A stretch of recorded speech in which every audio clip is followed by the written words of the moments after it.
Hi there, hi, good morning everyone. This is Liz Davis. I am a nutritionist and I specialise in digestive health for busy women. So I help people fix their painful digestion, so reflux, heartburn, etc., IBS, painful digestion, bloating and so on. Anything you think is related to your gut health, so for example chronic fatigue symptoms or hormone symptoms or what have you. And I do this with state-of-the-art gut testing or hormone testing or whatever testing we need, and dietary and lifestyle upgrades to rebalance things nicely for you. So inflammation then, it's widely considered that inflammation is playing a part to some degree in a lot of chronic conditions, and so the burning question is then how can we get it under control and stop it triggering all these problems for us. So what we need to bear in mind though is we actually do need inflammation to a certain degree, because if we didn't have it we'd be in all sorts of problems, because say for example if we cut ourselves or have an insect bite or anything like that, then our body mounts an inflammatory response, which is entirely necessary, because otherwise the infection would just go crazy and we obviously wouldn't survive.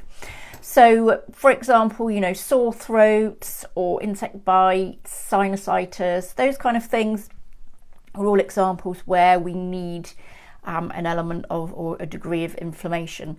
But what we don't want is for it to get out of control and kind of be ongoing in a chronic kind of condition ticking over in the background.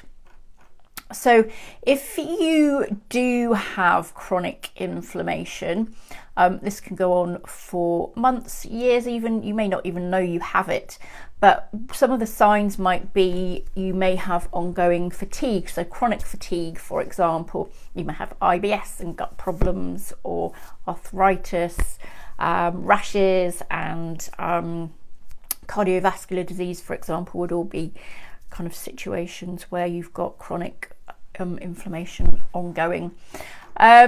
So if you are someone who suffers with IBS, for example, then certainly inflammation can be playing a part there. So sometimes if you have an imbalance in your bacteria, so you may have not enough beneficial species, you may have too many kind of not quite so beneficial species even, because sometimes if these grow out of control they can get very inflammatory and start to cause problems for you.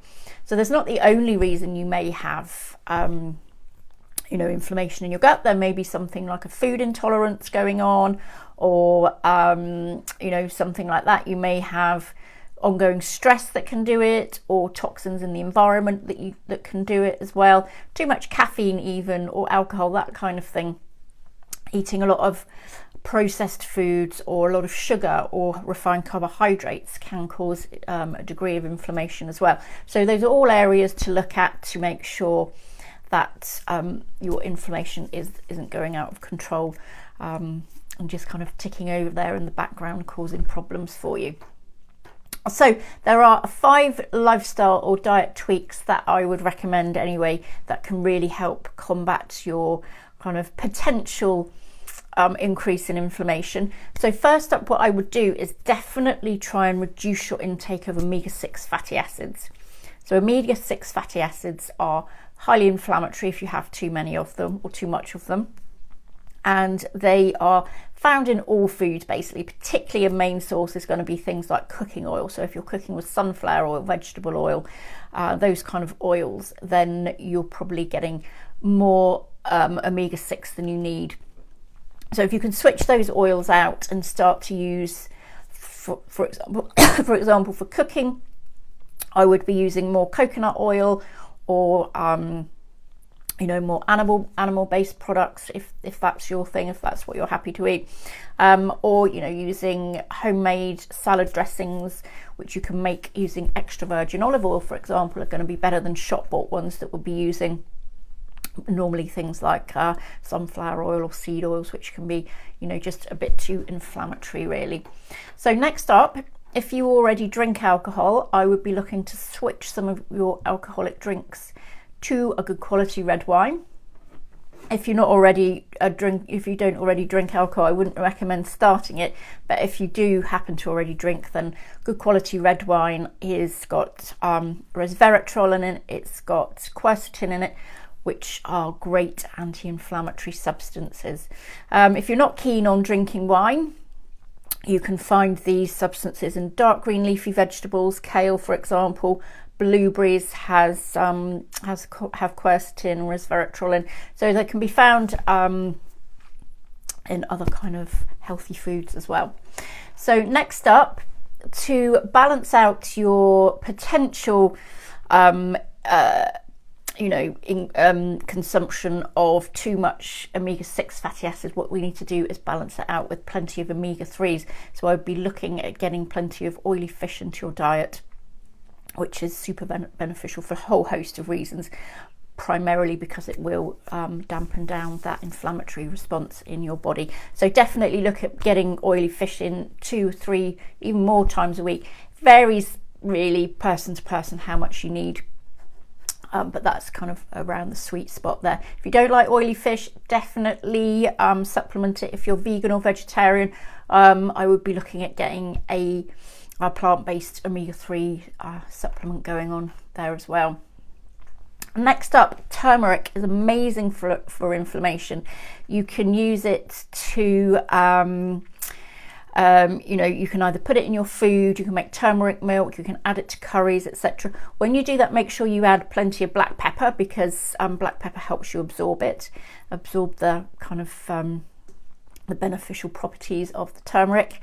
Or you can supplement it. Supplements normally come with black pepper to help you absorb as well, but people get phenomenal results from using turmeric, so it's a really good one to bear in mind and consider if you think that inflammation could possibly be an issue for you. It can sometimes get a bit aggravating on the digestive system, so if you find that's happening for you, then I wouldn't go that way, but otherwise it can be great. And lastly, definitely, if you know you're prone to stress, and I know a lot of us are, sort of everybody is sometimes, then learning stress management techniques just cannot be over kind of emphasized how beneficial they can be for you, because for so many reasons, but not least because it's going to help you get a handle on that inflammation as well, help dampen down the response. So anything that floats your boat, meditation, yoga, playing music, drawing, crafting, anything like that is all going to be really beneficial for you to get into that healthy mindset and reduce some of that inflammation.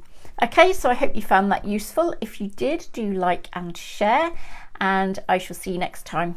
Okay, bye.